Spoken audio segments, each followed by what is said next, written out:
ఇక ఆంధ్రప్రదేశ్ లిక్కర్ స్కామ్లో 11 కోట్ల రూపాయలు పట్టుబడిన వ్యవహారంపై టీడీపీ ఎమ్మెల్యే గోరంట్ల బుచ్చయ్య చౌదరి కీలక వ్యాఖ్యలు చేశారు.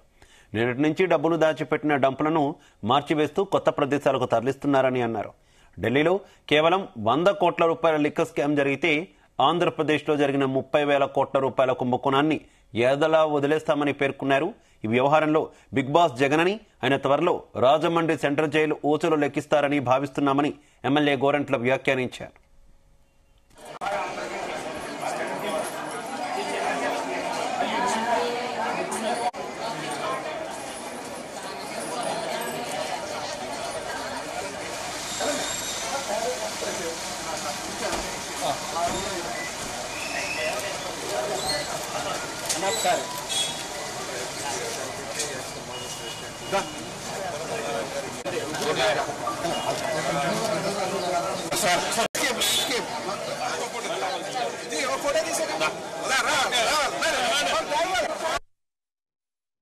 డంపులు మార్చేస్తా ఉన్నారు.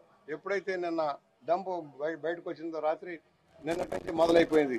వేల కోట్లు దోచారు. మేమందరం 3,500 కోట్లు 30,000 కోట్లు దోచారు. అది దొరుకుతుంది తక్కువే. కానీ నిన్నటి నుంచి డంపులు మారుస్తున్నారు. జగన్మోహన్ రెడ్డి గారికి ఉనుకుబుట్టి ఎక్కడెక్కడ ప్యాలెస్ లో దాచినవన్నీ కూడా తరలిస్తా ఉన్నారు. డంపులన్నీ మారుస్తా ఉన్నారు. కొత్త ప్రదేశాలకు మారుస్తా ఉన్నారు. అన్ని దొరుకుతాయి. ఇవాళ కాక 2 ఒకటే అతనంటే భయం.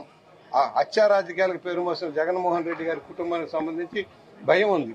అయ్యా నిజం చెప్తే వాస్తవాలు చెప్తే మనం చంపిస్తాడేమో. ఎందుకంటే గత అనుభవాల దృష్ట్యా భయభ్రాంతులకు గురవుతున్నారు. కానీ తప్పదు, వాస్తవాలు వెలుగులోకి వస్తాయి. ఇవాళ ఈడీ కూడా రంగంలోకి వస్తోంది. కేవలం 100 కోట్ల రూపాయల దానికే ఢిల్లీలో లిక్కర్ కుంభకోణం చేసావు. 1000 కోట్ల కుంభకోణాన్ని ఎలా వదిలేయాలి?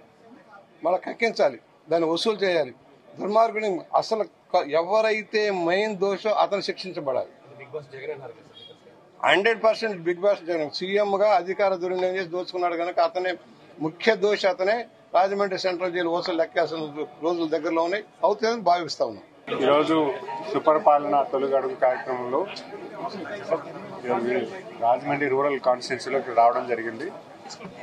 ముఖ్యంగా గడిచిన సంవత్సర కాలంలో ప్రభుత్వం తీసుకున్నటువంటి నిర్ణయాలు కానీ అభివృద్ధి పరంగా సంక్షేమ కార్యక్రమాలు అవ్వచ్చు, ఇవన్నీ కూడా ప్రజలకు తెలియజేయాలని, ప్రజలకి ఏ నమ్మకంతో వాళ్ళు ఓటేసి ఇంత భారీ మెజార్టీ ఈ కూటమి ప్రభుత్వం అందించారో అదే నమ్మకాన్ని కొనసాగించేలాగా ప్రభుత్వం చేస్తున్నటువంటి ప్రతి కార్యక్రమం కూడా, ప్రతి ప్రయత్నం కూడా ప్రజలకి వివరించి ప్రజలకి తెలియజేస్తూ ఈరోజు ఇంటింటికి వెళ్లి తిరగడం జరుగుతుంది.